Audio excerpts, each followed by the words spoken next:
Hi friends, இன்றைக்கி நம்ம pepper chicken gravy செய்ய போகிறோம். இது ரொம்ப டேஸ்ட்டாகவும் இருக்கும், ரொம்ப சீக்கிரமாகவும் செஞ்சிடலாம். இதுக்கு ரொம்ப கம்மி இன்க்ரீடியன்ஸ் தான் தேவைப்படும். ஸோ இப்போ நம்ம அதை செய்யலாம் வாங்க.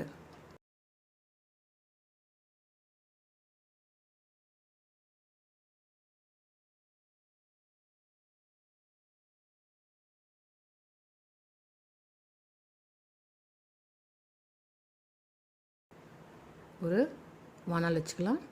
ஒரு 50 மில்லி எண்ணெய் விட்டுக்கலாம். இது கொஞ்சம் எண்ணெய் ஜாஸ்தியாக விடுங்க, அப்போ தான் நல்லா டேஸ்ட்டாக இருக்கும். எண்ணெய் சூடாயிடுச்சு. ஒரு பட்டை, 3 கிராம்பு. இதுக்கு நான் 3 சின்ன சைஸ் வெங்காயத்தை மிக்சியில் போட்டு அரைச்சி எடுத்து வச்சுருக்கேன். இப்போ அதெல்லாம் சேர்த்துக்க போகிறேன். பாருங்கள், இது வந்து நம்ம அரைச்சி வச்சுருக்கிறதுனால கொஞ்சம் வணங்கிறதுக்கு லேட் ஆகும். ஆனால் நல்லா எண்ணெயெல்லாம் இழுத்துக்கிட்டு இந்த கோல்டன் கலர் வர அளவுக்கு நம்ம நல்லா வதக்கி விடணும். இது மேலெலாம் தெரிக்கும். நீங்கன்னா ஒரு தட்டு கூட வச்சு மூடிட்டு சிம்மில் வச்சு அப்பப்போ கிளறி விட்டுக்கலாம். இப்போ வெங்காயம் நல்லா வணங்கிடுச்சு, பச்சை வாடை போயிடுச்சு. 1 ஸ்பூன் இஞ்சி பூண்டு பேஸ்ட்டு போட்டு நல்லா கிளறி விட்டு அதையும் நல்லா பச்சை வாடை போகிற அளவுக்கு வணக்கி விட்டுக்கலாம். இதில் 2 பச்சை மிளகா போட்டுக்குங்க. நம்ம காரத்துக்கு வந்து இல்லை நம்ம வந்து மிளகாத்தூள் எதுவும் சேர்க்க போகிறதில்ல. பெப்பர் சிக்கனுங்கனால பெப்பர் தான் சேர்ப்போம். காரம் உங்களுக்கு வேணும்னா இன்னும் கூட நீங்கள் பச்சை மிளகா கூட போட்டுக்கலாம்.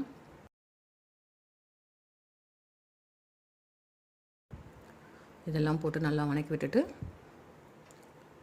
இதுக்கு நான் 250 கிராம் சிக்கன் எடுத்து கழுவி உப்பு மஞ்சள்லாம் போட்டு சுத்தம் பண்ணி வச்சுருக்கேன். அதை இப்போ நான் சேர்த்துக்க போகிறேன். இதுக்கு தேவையான அளவுக்கு உப்பு, ஒரு 1/2 ஸ்பூன் மஞ்சள்தூள், இதெல்லாம் போட்டு நல்லா கிளறி விட்டுக்குங்க. இதுக்கு வந்து 1 ஸ்பூன் சோம்பு பொடி போடணும். இதில் நம்ம எல்லாத்துக்குமே வந்து பொடியாக தான் செய்ய போகிறோம்.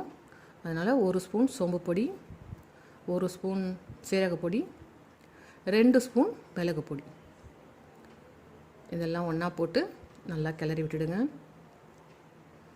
நல்லா கறியில் இந்த மசாலாலாம் நல்லா சேரணும். போட்டு நல்லா வணக்கி விட்டுட்டு கொஞ்சம் சிம்மில் வச்சு இதை மூடி விட்டு நம்ம கிளறி விட்டுகிட்டே இருக்கணும்.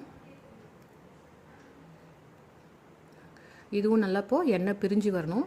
அந்தளவுக்கு நம்ம சிக்கன், வெங்காயம், இஞ்சி பூண்டு பேஸ்ட்டு, இந்த மசாலா ஐட்டம்லாம் நல்லா சிக்கனில் இறங்கி அப்போ தான் நல்லா டேஸ்ட் கொடுக்கும். இப்போ நல்லா எண்ணெய் பிரிஞ்சு வர அளவுக்கு நம்ம நல்லா அதை வதக்கி விட்டுட்டோம். இந்த டைமில் வந்து நமக்கு தேவையானக்கு கொஞ்சம் தண்ணி விட்டுக்கலாம். ஏன்னா சிக்கன் வேகணும் இல்லைங்களா, அதனால் ஒரு 1/2 டம்ளர் தண்ணி விட்டு ஒரு கொதி வந்ததுமே நீங்கள் ஒரு தட்டு போட்டு மூடி சிம்மில் வச்சுருங்க. அதிகபட்சம் ஒரு 15 மினிட்ஸ் தான் இந்த சிக்கன் வெந்துடும். நல்ல ஒரு 2 தடவை நீங்கள் தட்டு எடுத்துகிட்டு இதை கிளறி விட்டு திருப்பியும் மூடி போட்டு வச்சுருங்க. இப்போ பாருங்கள், சிக்கன் நல்லா வெந்து வந்துருச்சு, எண்ணெய்லாம் நல்லா பிரிஞ்சு வந்துருச்சு. இந்த இடத்துல வந்து நம்ம உப்பு இதெல்லாம் சரியாக இருக்கான்னு செக் பண்ணி பார்த்துக்குங்க. இது வந்து நம்ம ட்ரையாக இதை நம்ம பண்ணோம்னா சிக்கன் சுக்கா மாதிரி ஆகிடும். அப்படியே சாப்பாட்டுக்கெலாம் கூட வச்சு சாப்பிட்லாம். பட் இன்றைக்கி வந்து நான் தோசைக்கு தான் செஞ்சுருக்கிறேன். ஸோ கொஞ்சம் கிரேவியாக வேணுங்கிறதுனால இன்னும் ஒரு 1/2 டம்ளர் தண்ணி ஊற்றிட்டு நான் ரெடி பண்ணிட்டேன். பெப்பர் சிக்கன் கிரேவி இப்போ ரெடி ஆயிடுச்சு. இது நல்லா சூடாக தோசை வச்சு சாப்பிட்டோம்னா அவ்வளோ டேஸ்ட்டாக இருக்கும். இது சாப்பாட்டில் கூட போட்டு சாப்பிட்லாம்.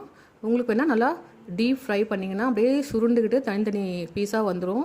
அது ரசத்துக்கு தொட்டு சாப்பிட்டா செம்மையாக இருக்கும். நீங்கள் இதை ட்ரை பண்ணி பாருங்கள். எப்படி இருக்குன்னு எனக்கு கமெண்ட்ஸில் சொல்லுங்கள். தேங்க்யூ.